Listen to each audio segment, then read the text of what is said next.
Hi, everybody. Hello, Soledad. Hi, Marianne.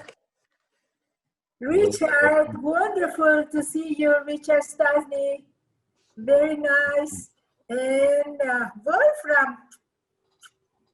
Wolfram Seidner. Pedro, hello. Gwen, hi. How are you? Gwen. Nice to see you, all of you. It's Hello, so nice to see you. Adi, wonderful. Philippe, Ilter, my Jürgen, my dear Jürgen, lieber Jürgen. Das ist fantastisch zu sehen. Peter, hallo. Giovanna, Offer, wonderful. Karen and Dragan, okay? So let's begin. I'm very glad to see you, everybody. It's wonderful to have and look at all your faces in this moment. Giovanna, nice to see you again. And so I welcome you to this virtual Collegium Medicorum Theatri new activities. And I am very happy to see all your beloved faces in this virtual world, because as we know, we have had many plans in this year, wonderful plans with the support of John Rubin and Joseph, and everybody was supporting us to have a very nice congresses in Turkey and of course in Leeds. But now we changed the plans because a new member of our nature world, SARS-CoV-2, came to us. So we are going to have this virtual congress and these sessions in the next months, and let's see what's happening. Anyway, we cannot forget that our spirit, Collegium Medicorum Theatri spirit, is the main thing. And the spirit is because of you, because you exist. As you know, CoMeT has 50 years old, it's 50 years old. So we have wonderful members. We have had wonderful scientists, medical doctors, singing teachers, researchers all over the world that gave CoMeT a very important posture in the world. So I thank you very much, and we cannot forget our main objectives: to enjoy CoMeT family, to share our knowledge and to share our experiences with the other members of Collegium Medicorum Theatri, but also to talk to the population. And I think this virtual world is going to open to the population in a very easy way in order to get to more people and to talk about them, about this wonderful human voice in the artistic field. So I welcome you, everybody, and don't forget, we are a family, and even though SARS-CoV-2 is here, we are going to succeed. So you are very welcome. We have, as you know, as you see in the pictures, we have persons all over the world, our dear friends, and our family is growing, and this is great.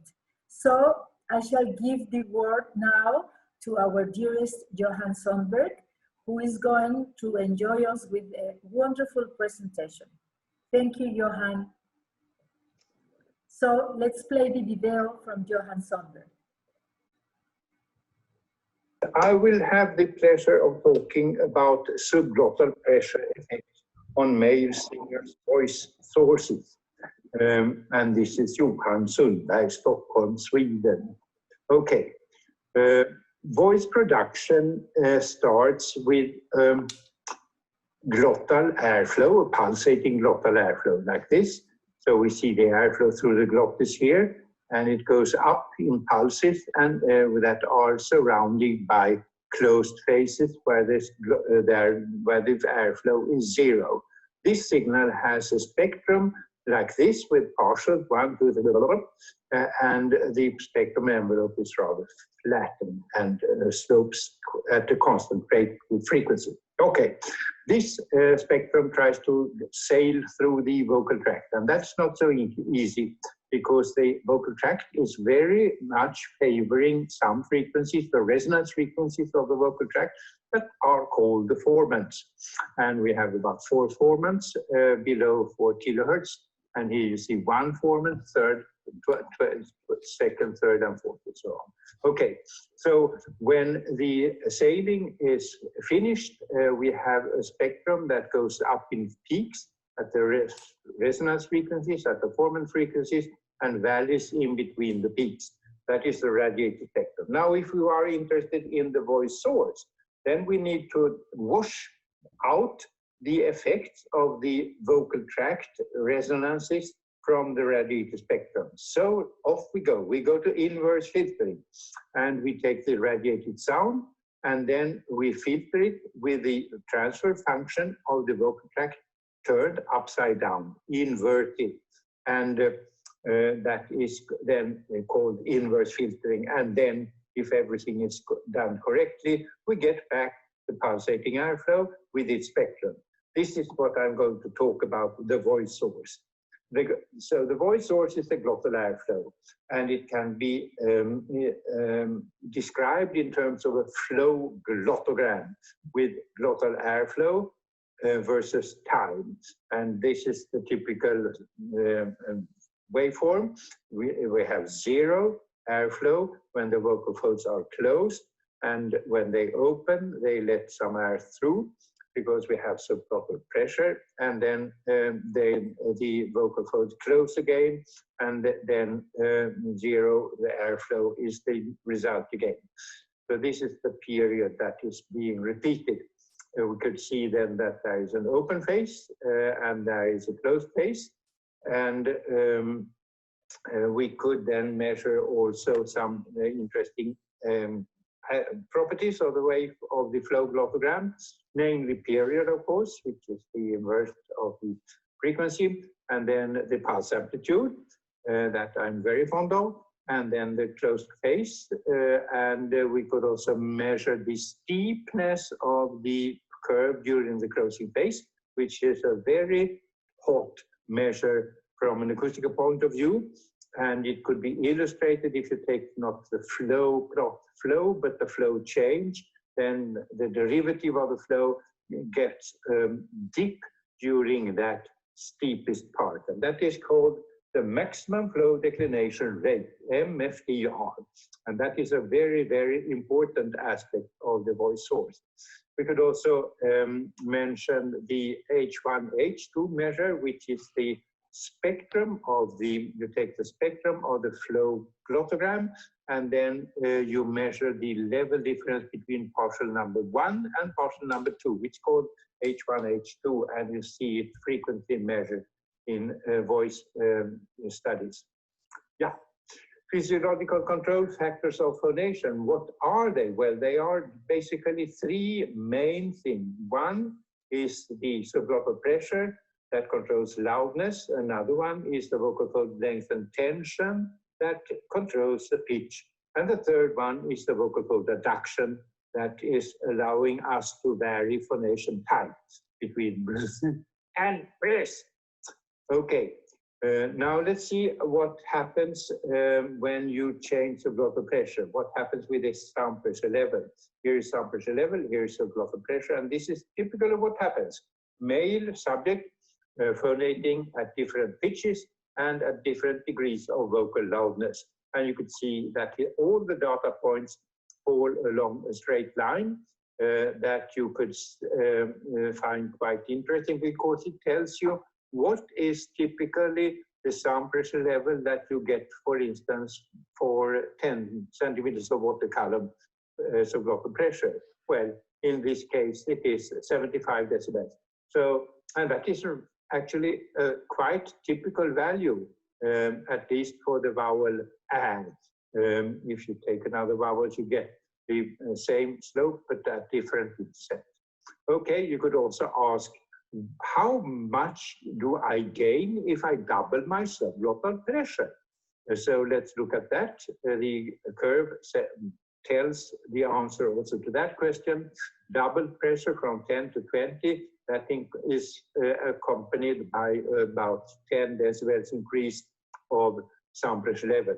So doubling pressure generally typically gives some 9, 6, 8, 10 decibels of increase in sound pressure level. Okay. Subglottal pressure actually controls SPL, and then one could ask, what flow glottogram property is it that controls temperature level? Well, we plot SPL at 30 centimeters of water column against this beautiful measure, the maximum flow declination rate, the speed at which the flow decreases during the trailing end of the pulse. Okay. So, and this is very, very strongly correlated parameters. You could see this is high frequency. This is an average of 4 professional baritone singers. And this is for high pitch, middle pitch, and low pitch. And you could see that the correlation is exceedingly high, very close to 1. So you could say that the sound pressure level is actually controlled by this MFDR parameter. And then you could also ask, what is the relation between subglottal pressure and MFDR then? Because they must be very closely related, and they are. Here is middle pitch for the four operatic baritones, low pitch and high pitch. Very high correlation coefficients, again, as you can see. So subglottal pressure increase cause MFDR to increase. And if we want to be a bit vulgar, we could say that look at the glottal wave, the glottal flow wave from the flow glottogram. The interesting parameter is actually how steeply it closes the airstream towards during the closing of the glottis. That is the MFDR, and that exactly almost determines the sound pressure level. So that means that the final end of the closing process of the vocal folds, that is exceedingly important for the voice source. Okay, let's look at the relation between subglottal pressure and the closed phase. Here is again 4 baritone singers, low pitch, middle pitch, and high pitch. Very systematic data, and it tells you that the closed phase increases in duration very quickly at low subglottal pressure, and it saturates at high subglottal pressures. Let's go back to the H1, H2 measure, the level difference between partial number 1 and 2 of the voice source spectrum. Okay, and that actually is also very systematically influenced by subglottal pressure. Here you see the H1, H2, and here you see for the low pitch, the middle pitch, and the high pitch. So it is the H1, H2 is very much dependent on subglottal pressure and also on pitch. Let's see how the pulse amplitude is affected by the variation of subglottal pressure. Well, again, you see very systematic data for high pitch, middle pitch, and low pitch, average of 4 professional baritone singers. And what about the pulse amplitude and the level of the voice source fundamental, L0, often referred to as L0, L0? Well, this is the data from 5 professional voices, one pop singer and the other one classically trained singers. You could see that regardless if they have breathy, neutral, pressed, or flow phonation, the relation between pulse amplitude and level of the voice source fundamental is very, very organized in one single dependence. And this dependence is similar for the different singers. And let's look at the trend line for the entire lot of data. They are here. You can see that the correlation is exceedingly strong, that the slope is similar, and the intercept is a bit varied, probably depending on how long vocal folds you have. Okay, so pulse amplitude and L0 are very closely related. Let's return to the H1, H2 parameter and look at how that varies with subglottal pressure or pulse amplitude. You see that these tend to increase with pulse amplitude of the second partial is quicker than for the first partial. And that means then that the difference in level between the first partial and the second partial, that depends on the pulse amplitude, which means then that it depends on the subglotter pressure, because the pulse amplitude was, as you remember, very much dependent on the subglotter pressure. Wow, that's it. So let us now ask what happens when the subglotter pressure is changed with the spectrum. This is a typical example, very, very loud speech, long-term average spectrum, an average spectrum of of a piece of speech. And here is very soft speech. And you can see that the tilt here is more steep than here. Let's take some numbers. Here it is 15 decibels between very loud and very soft. And here it is 23 decibels between very loud and very soft. So there is a strong effect of subglotter pressure on the spectral tilt. And what happens with the pitch if you change the subglotter pressure? Well, not so much, but some. Titz's model work predicts that for a pitch of about 110 hertz male voice, if you go from 10 centimeters of water column to 15 centimeters of water column, how big is the pitch increase? Well, actually, it is from there to there, which happens to be 12 hertz, which is 2 semitones approximately. So you could gain some high notes of your range if you accept always to sing them very loudly. But you cannot sing those tones softly.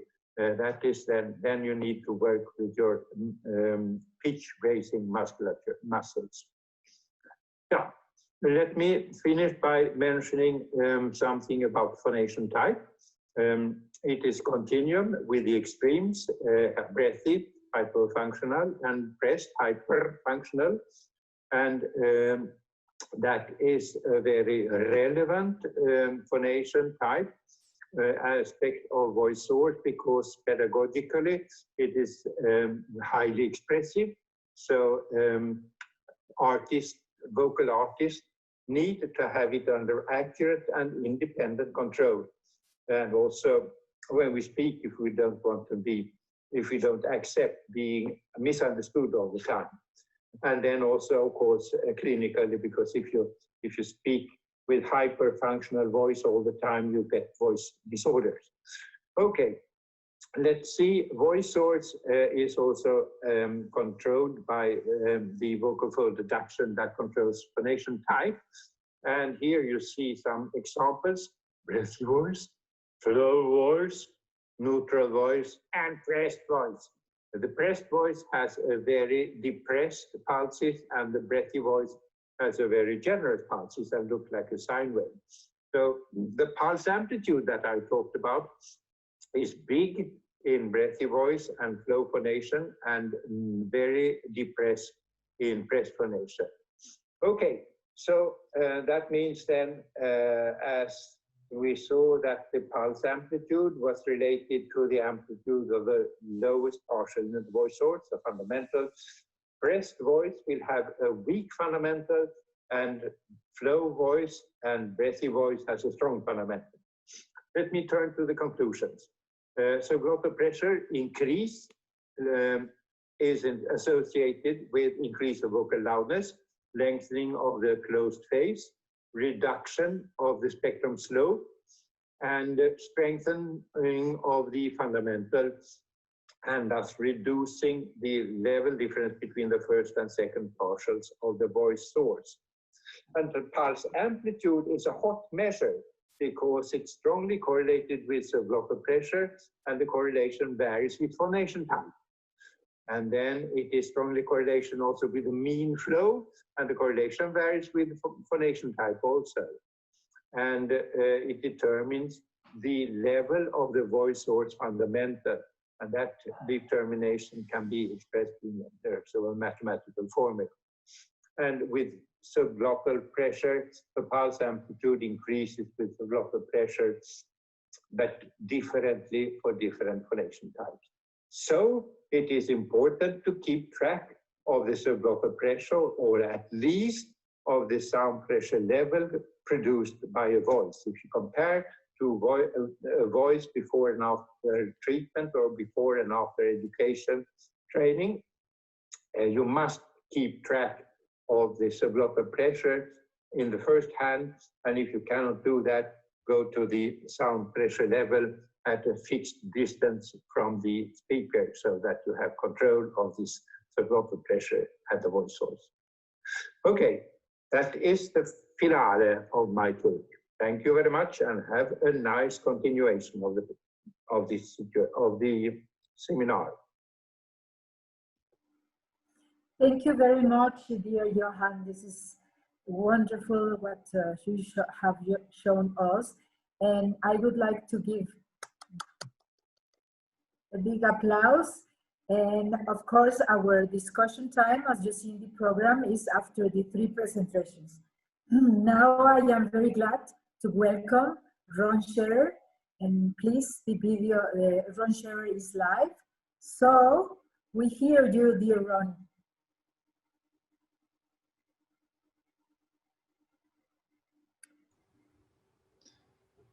Thank you. Let's see if we can share the screen. Hello, Lucila.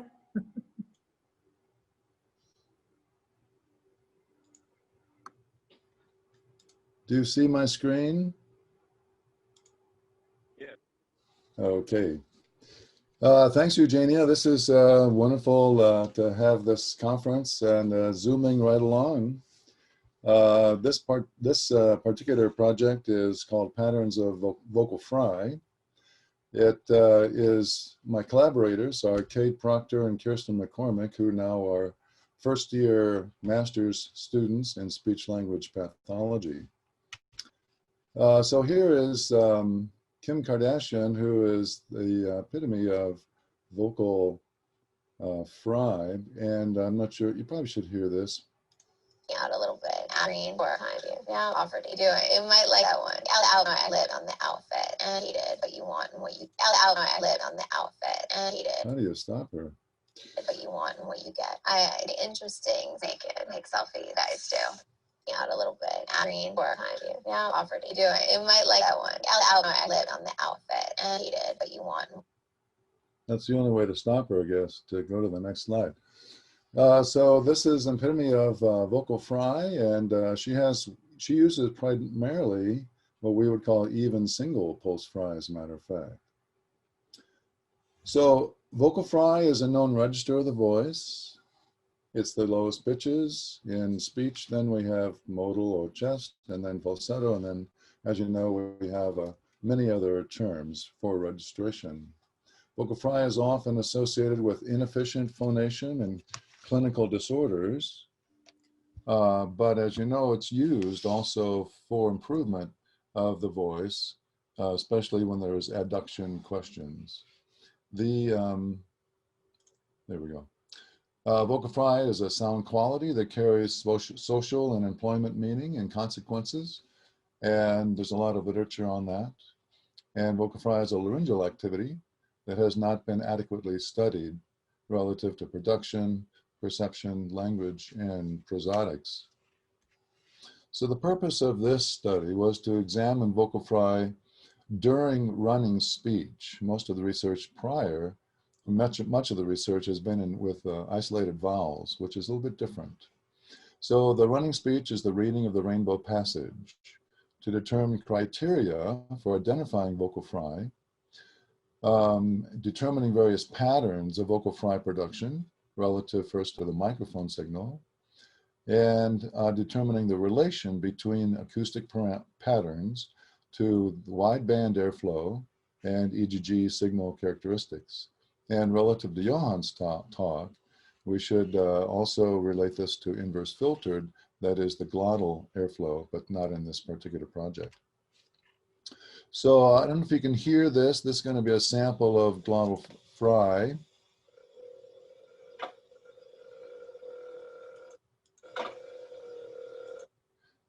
So the trick is, how do you strobe glottal fry unless it's pretty even?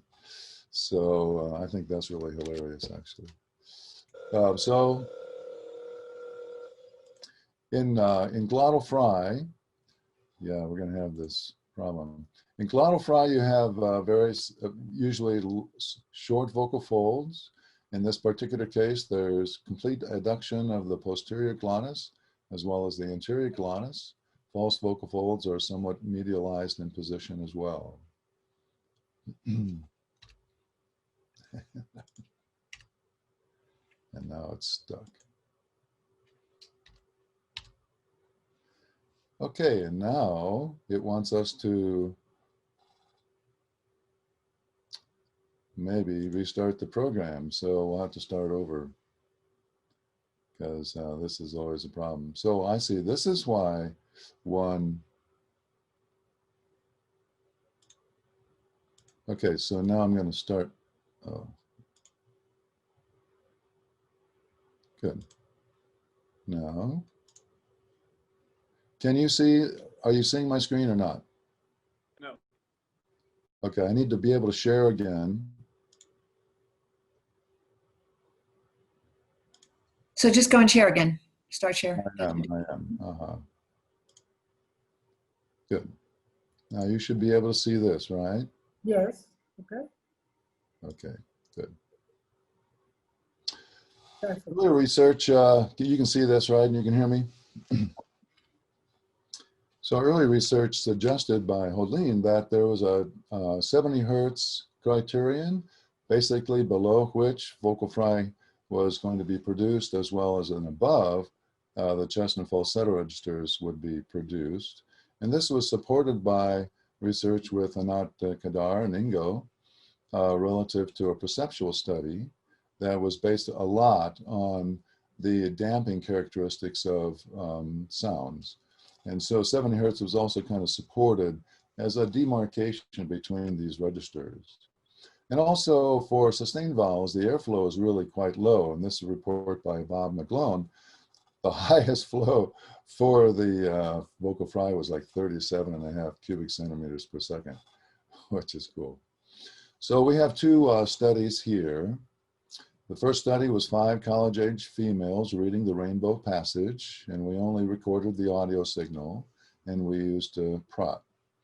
For the second study, we used 3 men and 3 women, college-age, also reading the Rainbow Passage, but we obtained audio, airflow, and EGG for that. When the sunlight strikes raindrops in the air, many things happen in this paragraph. So you may not be able to hear this, but this is an example of the analysis. We had the acoustic signal and the spectrogram, and then these kinds of aspects for PROT where you can demarcate aspects. This is the end of the rainbow. We may not be able to hear this, but strain. The end of the rainbow. Right, I don't know if you could hear that. So the end of is fine. The rainbow is vocal fry. The end of the rainbow. The end of the rainbow. So I'm not sure you can hear that. Hopefully you can hear the rest. Yeah, we can. Okay. The criteria for specifying vocal fry after we looked at a number of these signals was that as a primarily laryngeal phenomenon, by the way, vocal fry is produced when an acoustic transient is created near the moment of glottal closure, followed by a relatively long glottal close time before the next cycle starts. And this is seen acoustically in the mic signal and the spectrogram. Vocal fry to us is not a low frequency modulation per se of a normal speaking fundamental frequency. We find this to be much closer to a category that might be called creaky voice. Vocal fry can occur approximately an octave below the fundamental frequency of normal speech for a particular speaker. So if you have, say, a female speaker may produce a vocal fry at 100 hertz. If her modal speech pitch normally is around 200 hertz. So it's this octave subharmonic aspect that might be more dominant than some sort of 70 hertz criterion. And vocal fry appears to be a physiological phenomenon created by glottal adductory gestures. So after looking at a number, 174 actually, in the first study, cases of vocal fry, we came up with 5 categories. Fry 1 was single pulse, then we have double pulse, multiple pulse, period doubling, and then an inaudible vocal fry, which has the acoustic characteristics and even the laryngeal characteristics most likely, but it's so embedded that you can't hear it very easily. It might be masked, but from a laryngeal point of view, we can't hear it.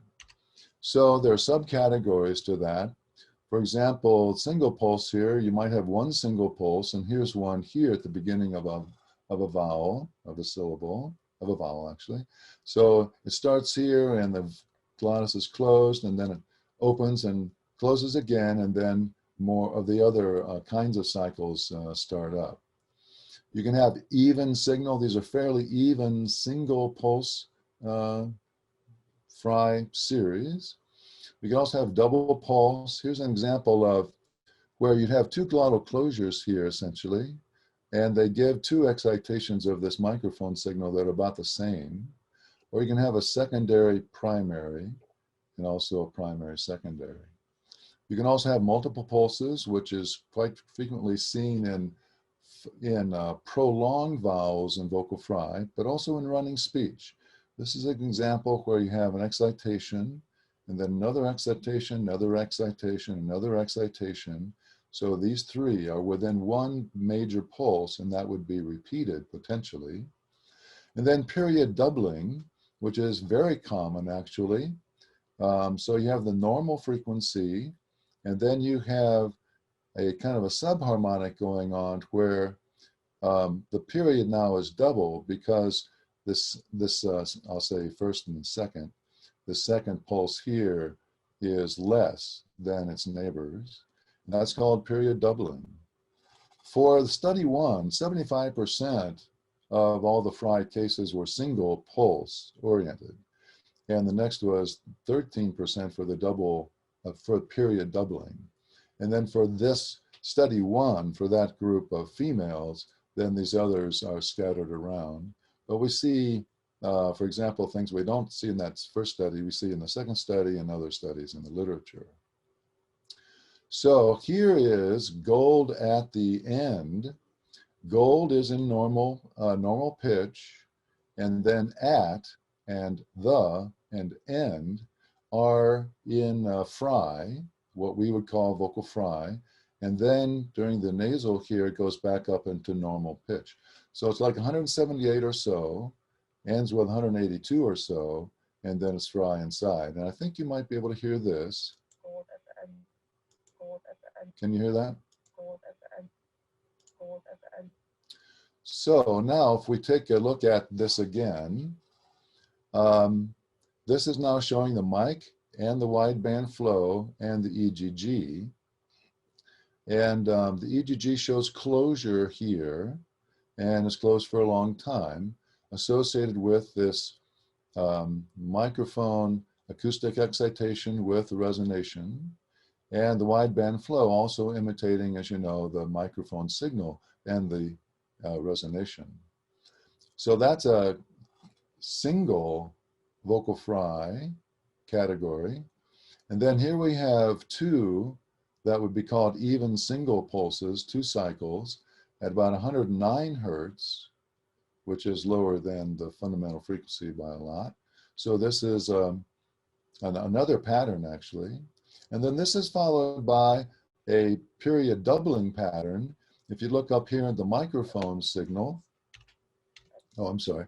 So that's this single one. This is the even double one. And then here we have the first has a excitation, but then it's followed by a kind of a secondary excitation or less, and then back to a strong excitation, weaker excitation, and a stronger. So this would be a period doubling because it's doubling the period of the original frequency. And then that's mimicked in the flow signal, where the flow has a large a negative going airflow, and then less and more, less and more. And then that is associated with an EGG amplitude contact area where it's greater and then less, and then greater and then less, and then greater again. And then it goes back to the normal phonation of 3 cycles here in that excerpt of about 194. So this even single pulses here is not a real subharmonic in the sense of exactly half of this, but it's lower such that this whole thing sounds like Fry actually. And I have crudely put a red line through all this showing that the average airflow in vocal fry doesn't have to be 0 in running speech. And most likely this is due to an open posterior glottis if the anterior membranous glottis is pretty well closed, which it would be suggested by these EGG signals, perhaps. So that's actually something that needs to be looked at in much more detail with high speed. So in summary, vocal fry is considered primarily as an acoustic and laryngeal phenomenon.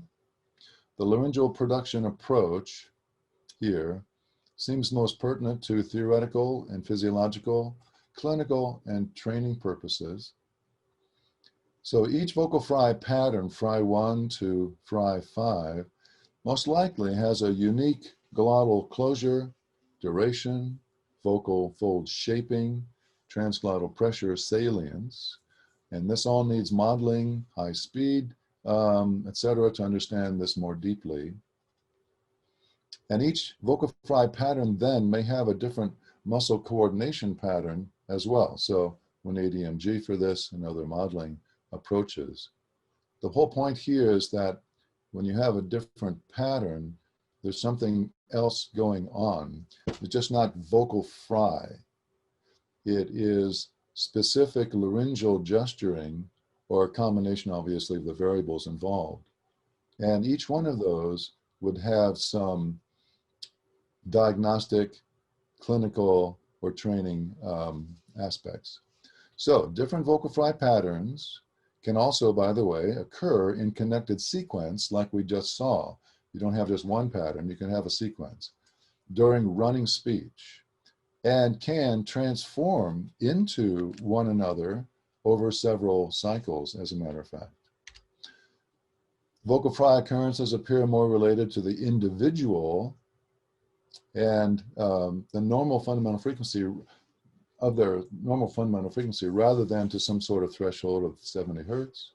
The EGG waveform is valuable here because it shows the glottal closure pattern or occurrence, which may be the most causative for vocal fry itself.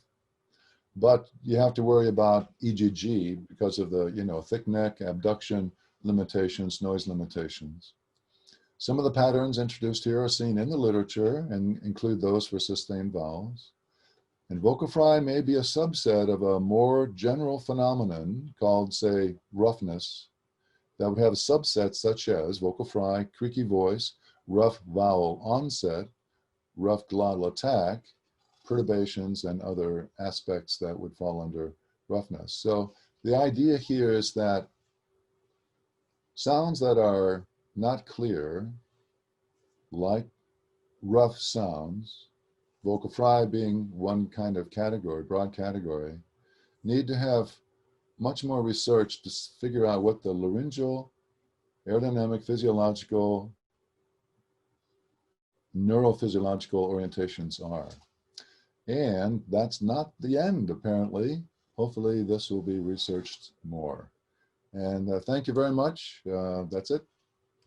Thank you very much, Ron. This is really very interesting to see all these different research methods that you are using and the results, because nowadays we know that this vocal fry is really in many persons who are using that, and it is interesting for us to know more about that. And as you say, it is not the end.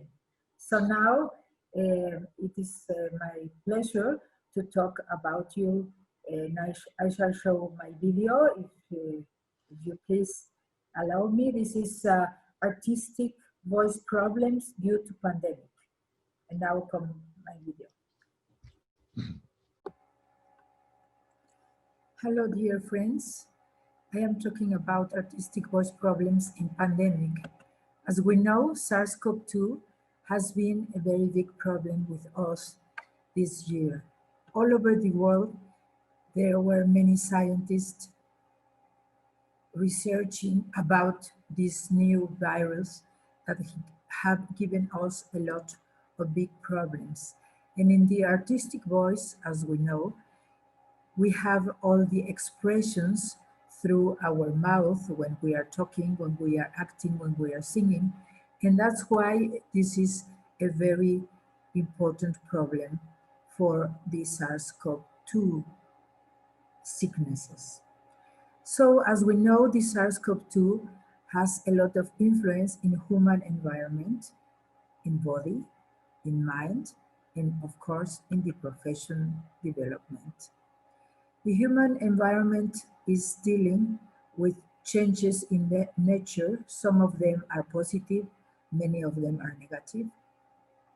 The climate change is also a big problem, and with the SARS-CoV-2 and the COVID-19, we have many problems with our energy and with other fields.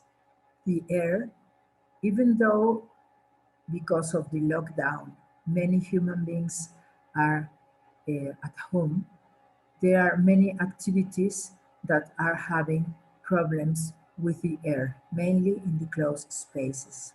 The habits and of course the food has been also influenced by SARS-CoV-2 presence. Main thing is to understand that our body, through the immune system, the sleep, the eating habits, the sports, and some women through the pregnancy, we can have some problems with the presence of SARS-CoV-2. But also our mind is full with anxiety, with irritability, depression, and insecurity. And if we happen to have some comorbidities like cardiovascular, digestive, respiratory, overweight, diabetes, cancer treatment, immunosuppressors, or are we smokers, we have more chances to develop a sickness level that is higher than other persons. As we know, this SARS-CoV-2 has a very big help through the ACE, the TMPRSS2, because these enzymes are in our body usually in many tissues, as we know. The symptomatology can have fever, can have problems with oxygen, and also asthenia, muscles and articulations aches, olfactory absence, taste abnormalities, runny nose, nasal timbre, sore throat, dysphonia, dry cough, dyspnea, and diarrhea. But some of them are very important for the artistic voice. We do have tests, as we know, the PCR and the IgG and IgM, but as also we know through the different groups that have been studied, the antibody tests are not 100% reliable. So we do know this is a big issue for detect in advance this kind of sicknesses. What are the artistic risks for this artist? The droplets and aerosol. Of course, if the artist is also having airways hypersensitivity or has a weak immune system, or the overload in outdoor and indoor pollution is big, or the use of professional voice is not correctly exercised, so we can have more risk for the artist. What can we do as artists to prevent that? We can have a good humidity of the upper respiratory airways, mainly larynx. We have to have control and treatment of respiratory allergies, and we can have workout voice exercises. But we also have complications after COVID-19, like in our upper respiratory system, for example, sinusitis or rhinitis. But the big problem and the big issue is that we can have asymptomatic persons and have pulmonary fibrosis, as we know. But also due to the influence of SARS-CoV-2 in our digestive system, we can have gastritis and colitis. But there are other studies that says we can also have microvascular changes in all our coagulation system, or we can have in nervous system microvascular also changes. How we can have a prevention of problems with control of food irritants, avoiding reflux, avoiding overweight. And as we know, our microbiota is very important. The balance between good and bad bacterial flora is very important for our immune system. And also the nutrition in these days of so much stress, we need to have sufficient protein intake. We need to have micronutrient status and a good one, like vitamin A, C, E, zinc, phytochemicals. And there have been many reports about the importance of vitamin D and also a correct dietary fiber. We do know all the prevention, avoiding spread of SARS-CoV-2, but the problem for the artistic voice is that we cannot use it while we are in acting or singing. Of course, these droplets, as we know, is a very big issue to control, because in the theater or in the concert hall or in the dubbing, we can have sometimes distance between the people, but sometimes not. And we do know all over the world that the economy in the artistic voice projects has to move to digital issues, because we are having now another wave in Europe, in Latin America. There are many countries that we still have a very big presence of SARS-CoV-2. That means, what can we do with the economy is not a very easy issue. Droplets in saliva survives 4 hours in this aerosol. The smokers and the smokes in theater or in concert, in live concert, can have a very bad influence, because they are having also the saliva or the droplets or the aerosol in these smokes. We need to have a very good air conditioning system, and the temperature is a very difficult problem, because in winter, everybody is going to be enclosed spaces. We cannot forget the dressing rooms, of course, the cleaning products that are chemicals and that they can give us more hypersensitivity in our respiratory system. Also, the presence of dust and mites, or the textiles with some kind of fungus. And of course, we have to have another habit to clean all this stage, because we cannot sweep dry.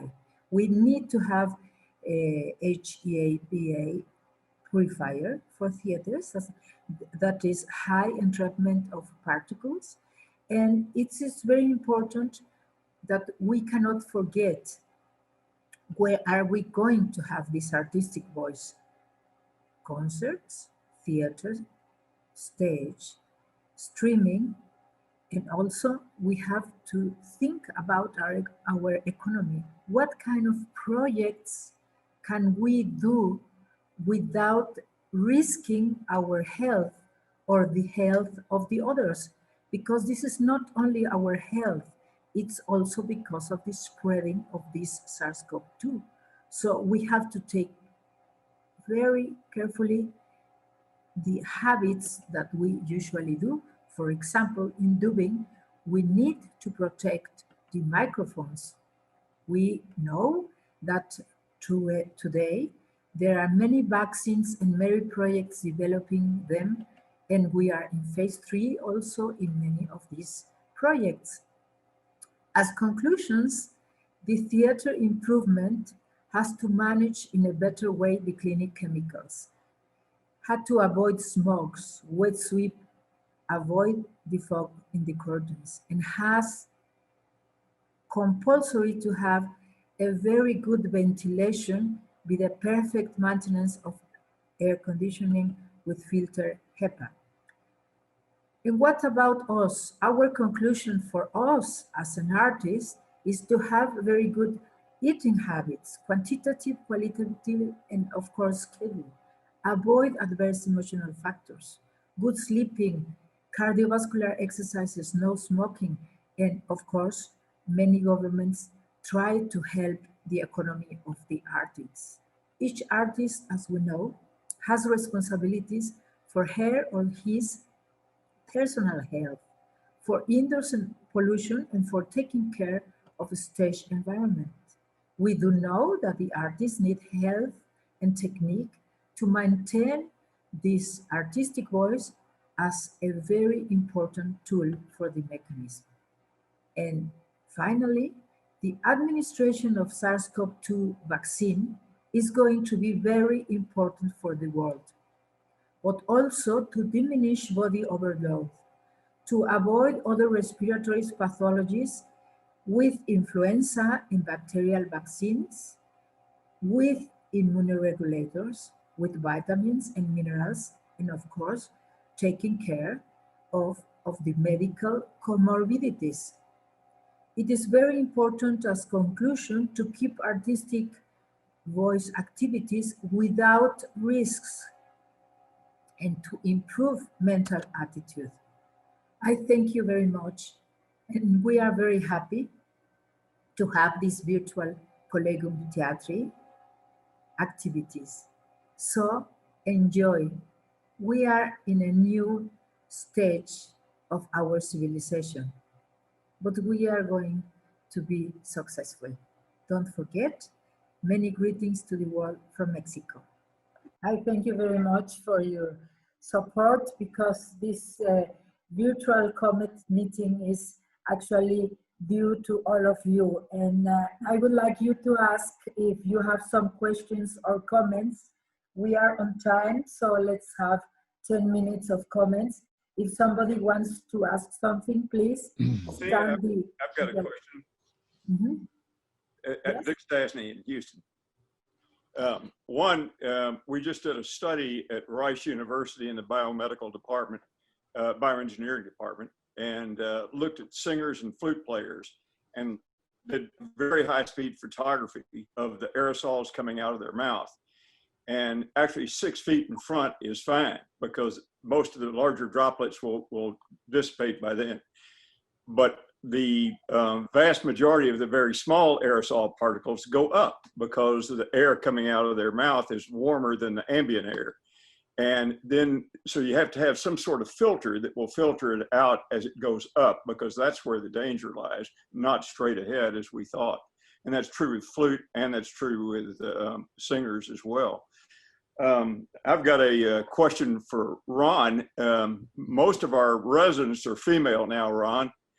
And I sit across the aisle from speech pathologists, and the vast majority, if not all, the female residents speak with glottal fry when they give a presentation.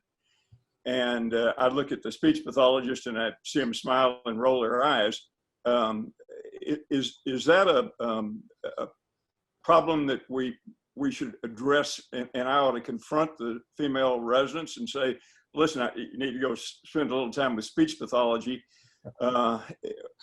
What is the reason that they have such a tendency toward glottal fry? What is the reason for the tendency for glottal? Yeah, that's actually a pretty good question. You would think that there wasn't any real physiological reason to journey down into vocal fry when the modal register seems to be the easiest register for larynx to deal with. It's actually a very difficult question. You have cultural aspects, you have social aspects, you have changes over time. You have some cultures that don't use fry much at all, or you didn't used to, things like that. So I don't know how to answer that question. However, there's literature that might suggest that from a professional viewpoint, it's better to have a clear voice if you want to express yourself well, because it's not a distracting voice. And so but it's pretty pervasive, right? So our speech language pathology students, some of them will use vocal fry quite a bit. And we just tell them that, you know, there's a sign on my door and at the office that says no fry zone. And the reason for that obviously is that you can't have a client who thinks your voice is worse than theirs. So we try to, you know, we actually train clear voice with those people. So it just depends a lot on the social context. It depends on the professional context. Depends on what's accepted or not in a particular context. But vocal fry, because it takes a fair amount of muscle use that people don't feel, could be fatiguing at the end of the day.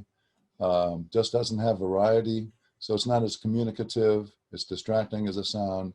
So there are really good reasons to raise the pitch, reduce the adduction, increase the flow.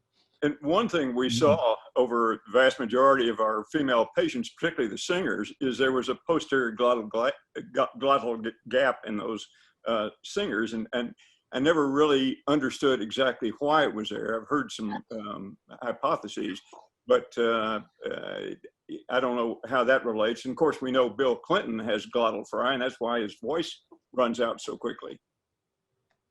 Eugenia. Yeah. Eugenia. Okay. Yeah, also Jean. Can you hear me? Yes. Yes. Yes, Yeah, of course. yeah, first of all, I think Dr. Stasny has something wrong with his upper lip. I've never seen that before. No, he's wonderful. But my question is to Ron Scher. I'm going to hold it until the end of COVID. When we get a vaccine, I'm shaving this thing off. Okay. So I shall cut my hair also. Ron, it seems that both of us have aged a little bit last time I've seen you, but I wanted to ask, is vocal fry from the standpoint of the laryngeal tissue traumatic or not? Well, it's not at first. It's not at first. It's not at first in the sense that it's a normal register. We're having an audio problem.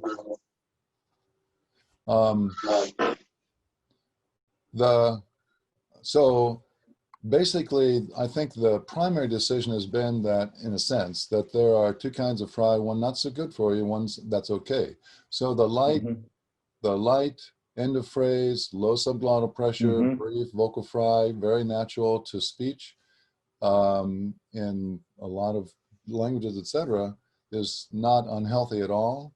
But the clinical issue is if a person has a lot of adduction, probably a little higher subglottal pressure than normal, and driving that larynx to the low pitches, and if that person has another problem that they come into the clinic with, then we tend to think that the vocal fry is symptomatic, and we tend to try to get rid of the vocal fry per se, but actually try to figure out what the real problems are, which usually are extra tension and things like that.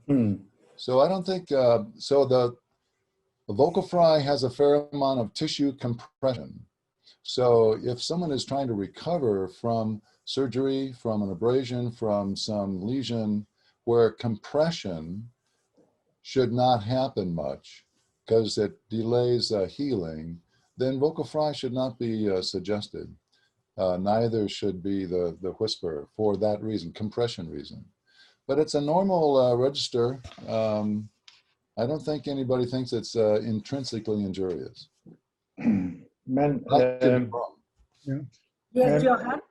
May I ask, isn't the subglottal pressure a key factor here? If you do the if you do vocal fry with low subglottal pressure, you don't have the symmetrization effect of the tissue elasticity of the vocal folds. So you run into different vibration frequencies of the left and the right vocal fold. But if you increase subglottal pressure a bit, then you symmetrize the vibration, because the collisions sort of give an help the periodicity of the vibrations. Don't you think that is? But basically, that would mean then that normally left and right vocal folds do not have exactly the same mechanical properties, and if they don't, if you don't drive them with sufficient subglottal pressure, they run into this low pressure, harmless vocal fry. But the problem would then be if you do vocal fry with higher subglottal pressure, above the fry threshold, kind of speak. Well, I thank you. Yes, yes. Yeah. Yes, I also have a question to Ron. In my area, the phenomenon is rather rare, so my experience is pretty poor. What I would like to know is, what are your therapeutic approaches in cases of vocal fry, and what are the outcomes? Mm-hmm. The therapy for vocal fry? Is that what your question is, the therapy for vocal fry? If that's the question, and by the way, people use, so there are other people on this, on my computer here that know about vocal fry much more than I, because they work with it on a daily basis with patients as well as singers. But in general, if you want to change vocal fry to not vocal fry, you do the opposite with the basic variables. So vocal fry is quite often with hyperadduction, so you reduce adduction. You would abduct the folds. You would actually then add more airflow so that it would all, and well, reduce adduction so it's not as hyperadducted, and elongate the vocal folds. So that is, go to a higher pitch. And then this also would allow higher airflow, and that might be the cue. So those are the three things that we use. But John Rubin has the answer because his hand is raised. So I thank you very much, and I think we have to make a big discussion about this. Yes, Tom, very shortly, you wanted to say something, Tom Harris? Very shortly. Hi, it's a question for Ron, again, I'm afraid. Some years ago, Perorka showed a whole load of high-speed film about Mongolian bass register, which by definition is very pressed. And it was evident that the perceived acoustic signal was half the frequency of the glottic closure. It was running an interference pattern between the false folds and the true folds, I mean, in multiples. And it seems to me that this is a type 5, but this is a variant where a very fast abduction of the false folds reinforces the glottic closure on one pulse and ablates it on the second. This is, yeah, that's actually very interesting. So you're creating a subharmonic by using vibration of the false folds at half the frequency of the true folds, creating a primary component at half the frequency. And that's really, really cool. And I can see that. We've studied false fold interaction with true folds aerodynamically and all that. And that would be quite possible if you have false folds that flap easily and you position just right. And but Johan actually may have studied this a little bit as well. Yeah, I think I did, and that was a case of disc singing, and the false vocal folds were adducted, such they were flapping in the wind from the glottis. And most of the time it was aperiodic, so it killed every now and then glottal pulse, and that of course then reduced the pitch to a corresponding fraction of the an undisturbed fundamental frequency. If you kill every second pulse, you will drop one octave, and if it's random, okay. And we thought it looked like that the vocal folds, the false vocal folds, were sensitive to the airflow through the glottis, and that brought them to aperiodic vibrations. Thank you very much. I thank you all. And I think this is a great thing that we have to discuss. So in our new activities, virtual activities, I'm going to propose a roundtable about this very important subject. I thank you very much for your comments. And I want to ask our dear treasurer, Philippe de Jonquière, Professor Philippe de Jonquière, to talk about one person that we all like very much, that we miss very much, and this is Donald Miller. Please, Philippe, please, the slides for the obituary for Donald Miller.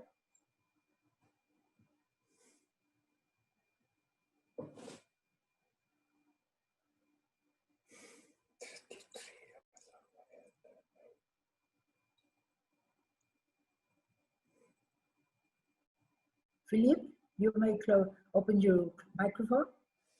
Philippe? Yeah, do you hear me? Yes, we hear you now. Okay, please. Okay, thank you, thank you. Well, dear friends, recently we received the sad news that Don Miller passed away, age 87. He was not a CoMeT member, but a prominent voice scientist, and therefore the Collegium Medicorum Theatri wishes today to pay tribute to him. This short text was not written by myself, but can be found on the website of Voce Vista. Donald Miller, who designed and developed the software program Voce Vista, Visual Feedback for Instruction in Singing, began his career as an opera singer and voice teacher.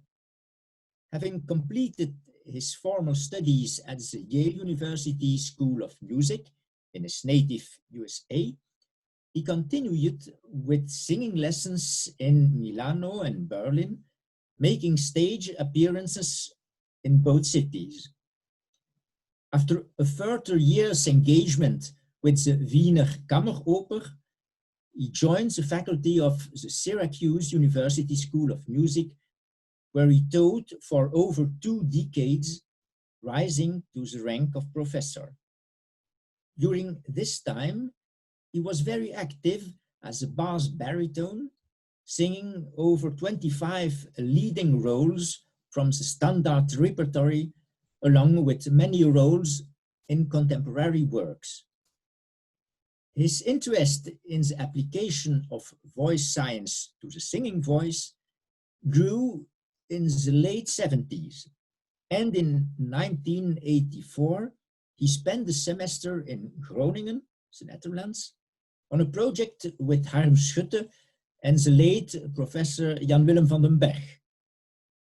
In 1987, he moved permanently to Groningen to devote himself to research on the acoustics and the physiology of the singing voice as an associate of the Groningen Voice Research Laboratory.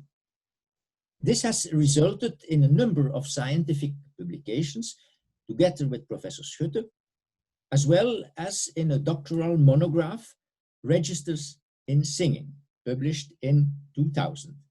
And I myself had the great honor to serve on the jury for this thesis. An important result of his work in Groningen has been the program Voce Vista, Feedback for Instruction in Singing. Voce Vista was introduced in 1996 when personal computers became powerful enough to perform quasi-real-time spectrum analysis. Since then, it has been further perfected and is now in use in voice labs and facilities for training singers worldwide. With all this, Don Miller had rendered an immense service to the voice community. And Collegium Medicorum Theatri offers its sympathies and sincere condolences to the family. Now, people who are interested in reading the life story of Donald Gray Miller, written by himself in January 2020, can go to the link and to the website that's indicated below this, on the bottom of this obituary. Thank you.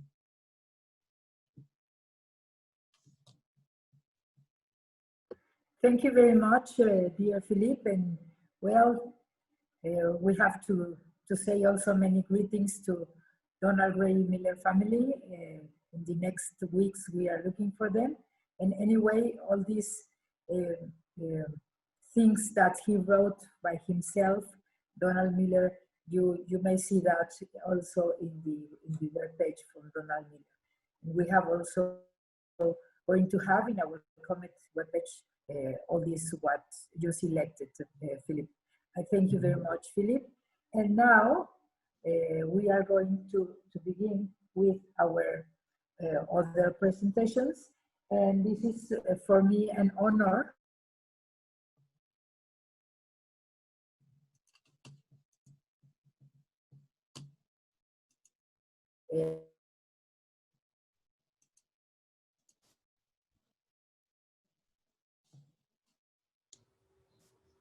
Your video froze, Eugenia.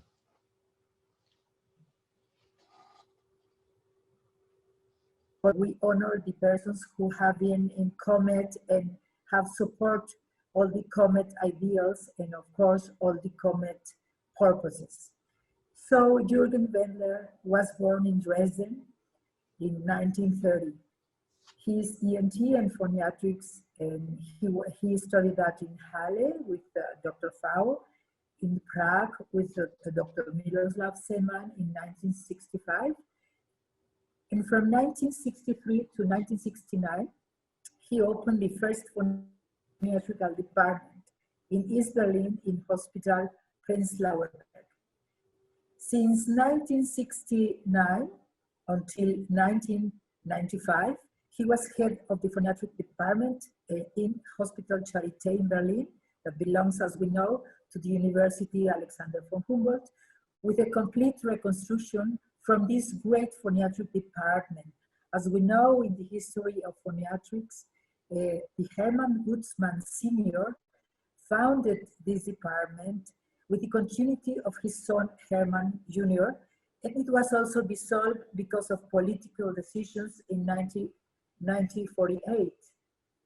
Fortunately, Jürgen Wendler was there, and now we can enjoy that. As we know, he reconstructed everything from 1969. In 1978, he was senior resident fellow at the University of Florida in the Institute for Advanced Studies for the Communication Processes with Harry Polian. And senior research fellow he made in different hospitalizations in New York, Boston, Iowa, San Francisco, Los Angeles. He has approximately 300 publications, mainly on voice. He's the first author from Lehrbuch der Phoniatrie und Paidaudiologie from CIME, and he is co-author with our dearest friend, Professor Wolfram Seidner, Die Stimme, that it was also in English and Spanish, traduced. And he has given lectures around the globe, of course, also in Mexico City. He was Secretary General from the Union of European Phoniatricians from 1983 until 1992, also chairman of IFO's Committee on Phoniatrics and Voice Care from 1985 to 1997, and consular to IFOS from 1993 until 2011. Medical director for logopedics education in Berlin was also in this time.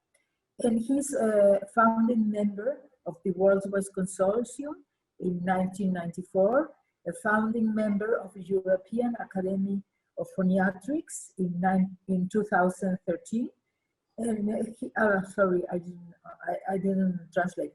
And he has a lot of memberships in different associations, and also he owns 12 honorary memberships with Manuel Garcia Yalp Prize, for example, and also the National Prize from the East Germany in 1989. And of course, he belongs to many boards of journals. He is a great, many of the great, most important phoniatricians all over the world have the privilege of visiting him in the hospital Charité. And of course, it is for me an honor to name him as an honorary member of Collegium Medicorum Theatri. Thank you, Jürgen. And now we are going to announce our next honorary member is Professor Wolfram Scheidner. And he is also a wonderful friend, a dear teacher from many of our phoniatrics and singing milieu. And he has made his medical course at the Universities of Leipzig and Berlin. He has trained as a tenor soloist and singing teacher. It's a wonderful mixture. Thank you, Wolfram. And the specialization in TM and phoniatrics was made by him in the Berlin Charité, in the hospital of the University of Alexander von Humboldt Hospital Charité. He has been head of the Department of Phoniatrics and Paedaudiology, also in Hospital Charité in Berlin. He has given wonderful numerous lectures and have many very interesting and very source-rich publications. And he has been doing a lot of research in this singing area also. He has 8 books, among them the very important textbook of phoniatrics and paedaudiology with Jürgen Wendler, and of course the Singer's Voice book that has so many interesting chapters that have enriched our singing world and of course our CoMeT world. Teaching assignments at the Superior College of Music and at the University of Arts in Berlin was one of the biggest development activities from Wolfram Scheidner. Main fields of scientific and clinical works, mainly in treatment of voice disorders in singers, especially phonosurgery, with our dear indirect endoscopical surgery under stroboscopical light that I used to learn from Wolfram and for Jürgen. He's also been working a lot about objectivation of voice capacity regarding respiration, vibration of the vocal folds, and of course sound formation. He is the founder of the Berlin Scientific Conference on Singing. He has been doing this in many places in Germany and also in Austria. And he is member of the many national and international expert society. And I am honored, dear Wolfram, to welcome you as an honorary member. I remember you made a wonderful, in the Comice Opera, you made a wonderful Collegium Medicorum Theatri with almost 120 CoMeT members in East Berlin many years ago. And I thank you very much, and it is an honor for me to tell you, you are an honorary member of Collegium Medicorum Theatri. Thank you.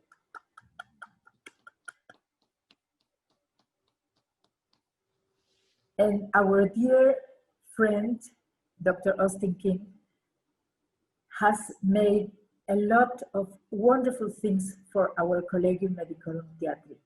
He is always so enthusiastic, so positive, so charmant, that it's really an honor for us to name her as honorary member.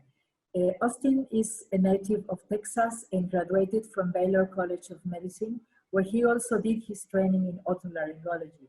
One of his professors was the great Dr. Van Lorens.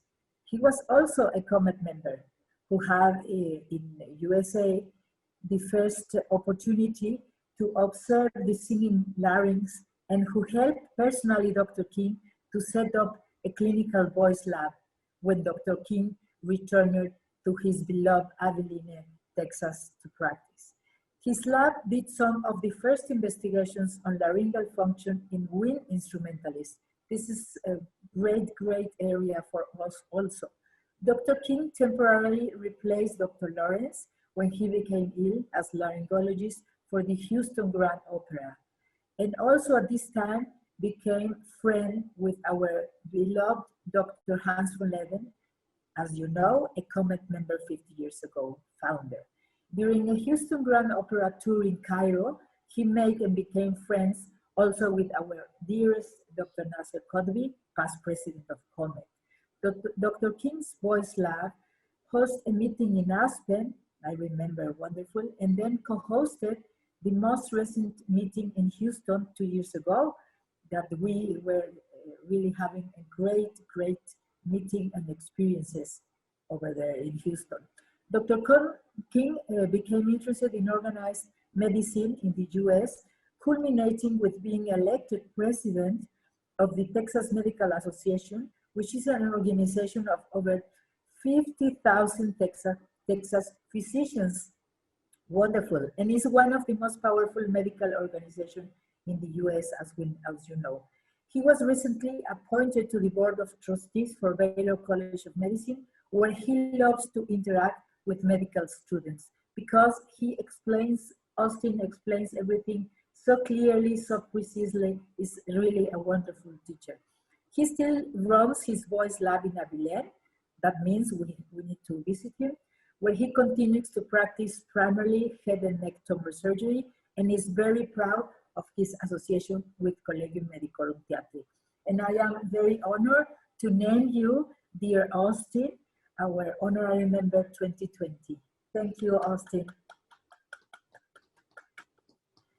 And well, we have to embrace and kiss each other when we can already see each other with our dear honorary members. And now I give I ask please to Dr. Adi Primov-Fever, our dear secretary membership, to talk about our wonderful new members 2020. So good evening, everyone. I would like to congratulate our new members, our new CoMeT members, and greet them. Welcome Ahmed, Adam, Philippa, Andrea, Giovanna, Catherine, Marcos, Susanna, Jorg, Michael, and Giovanna again, and Stan. We are happy that you have joined the CoMeT family, and we hope to see you soon in conferences. Thank you very much, Adi. And well, all these wonderful persons and professionals that we know that they have had a lot of experience, and we had the votation for them, and I welcome them, all of them. Many of them cannot join us today because of sickness or travels or whatever, but anyway, they are dearly welcome.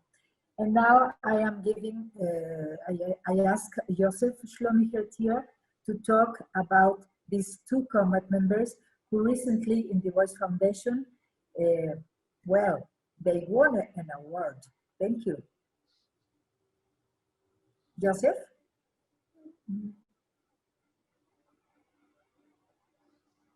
Joseph wrote yet to go.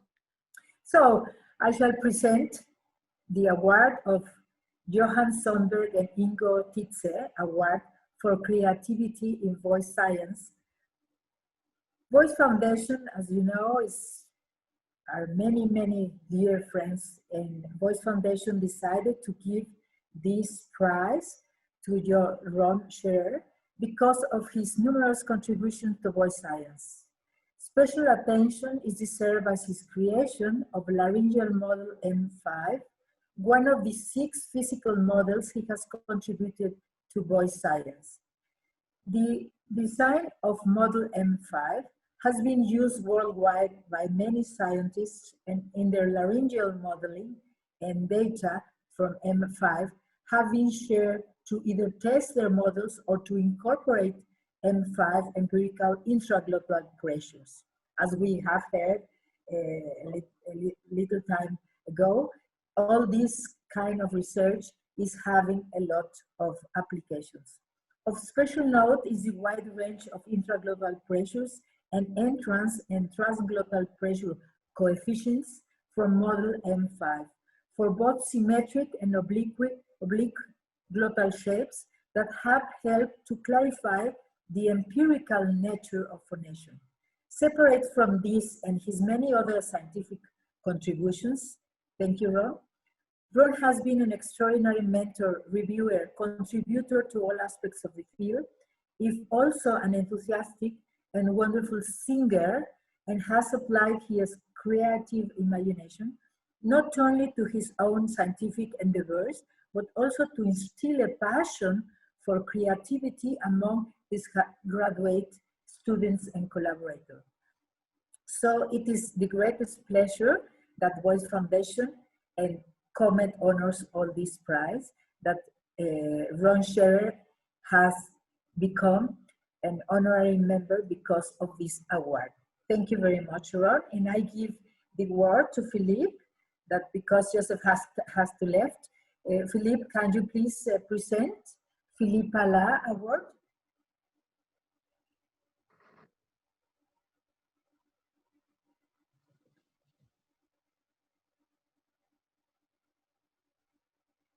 I don't hear you, Philippe.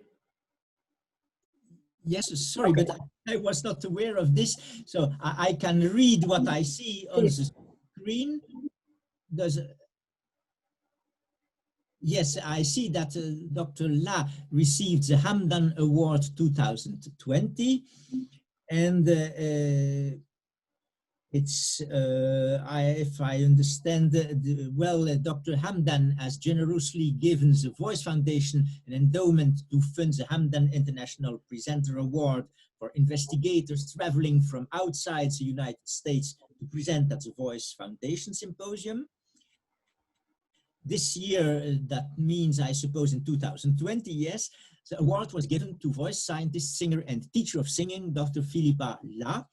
With a background in education, she is licentiate in biology and singing, PhD in music. Her research interests embrace an interdisciplinary approach to social sciences, arts, and humanities. Her research topics include voice-related gender studies and health education, focusing on professional voice users and musicians. Currently, she is a senior researcher at the Faculty of Education of the National Distance Education University in Madrid, Spain. She is a principal investigator of a research project on the effects of menopause on the voice of professional voice users, and the director of a distance learning continuing education course on pedagogy and technology of voice and singing, delivered in English, Spanish, and Portuguese.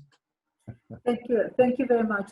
So applause to Ron and to Philippa, our dear CoMeT members. So I thank you very, very much for your presence, for your support. To see each other is wonderful, and I think we have many advantages of these virtual sessions.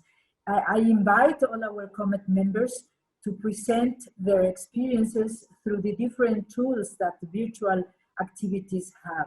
I thank very much to the persons who share with us, like many persons were invited all over the world to be with us and to enjoy what our Collegium Medicorum Theatri family is, and also to honor our dear honorary members, Professor Jürgen Wendler, Professor Wolfram Seidner, Dr. Austin King, and I may say also other honorary members that were with us today were Dr. Richard Steiny, our honorary member 2019, and of course, Johan Sundberg, our honorary member 2019. So I thank you very, very much, and I shall meet you soon. Please visit our webpage, Collegium Medicorum Theatri webpage, where you are going to find a wonderful contribution from phonosurgery from our dear Jürgen Wendler.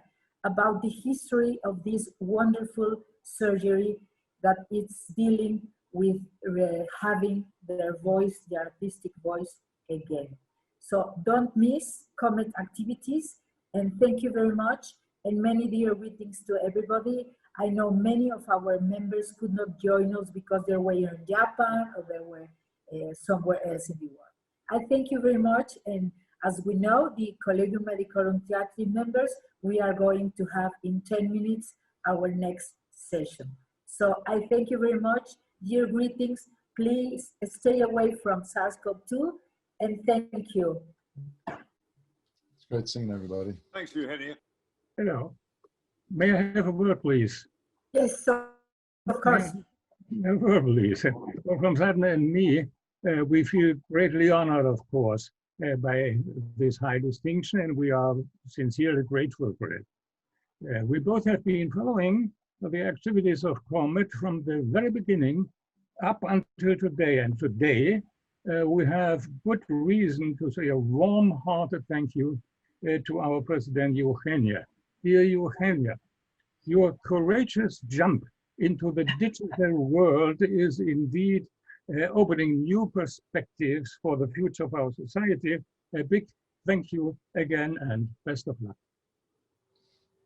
Thank you very much. And okay, CoMeT family, let's see in 10 minutes. And thank you very much for everybody. It was wonderful sharing with you all the experiences from these great persons that we have in CoMeT. Thank you. Thank you, Julian. Thank you very much. It was a pleasure. Thank you. Thank you. Bye. Thank you very much.